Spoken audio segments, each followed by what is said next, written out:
ওয়ালাইকুম রহমতুল্লাহ বারকাতুহু। আজকে জুমার দিন, ইয়ামুল জুমাতি, পবিত্র জুমার দিন। তো জুমার দিনে আল্লাহ রসুল সাল্লাহ সাল্লাম বেশি বেশি করে যে আমলগুলি করতে বলেছেন সেগুলি হচ্ছে সূরা কাহাফ পড়তে হবে এবং বেশি বেশি করে দুরূদ পাঠ করতে হবে এবং বেশি বেশি করে ইস্তেগফার করতে হবে এবং জুমার নামাজের জন্য তৈরি হতে হবে।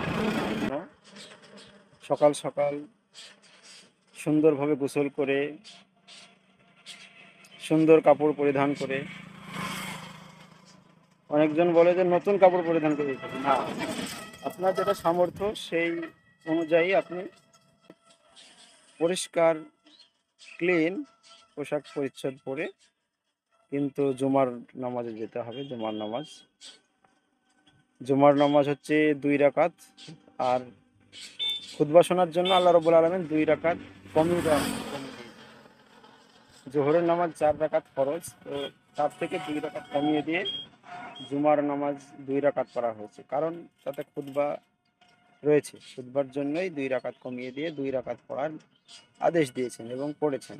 তো আমাদেরকে জুমার দিনে বেশি বেশি করে নবীর প্রতি দুরূদ পড়তে হবে, সূরা কাহাফ পড়তে হবে, বেশি বেশি করে ইস্তিগফার করতে হবে এবং সুন্দর পরিষ্কার কাপড় পরিধান করে সেন্ট লাগিয়ে, আতর লাগিয়ে কিন্তু মসজিদে সকাল সকাল যেতে হবে এবং কাউকে কষ্ট দেওয়া যাবে না। মসজিদে গিয়ে লাইন চিরে আগে যাওয়া বা মসজিদে গিয়ে কথা বলা, মসজিদে গিয়ে ইশারা করা হ্যাঁ, কারো সঙ্গে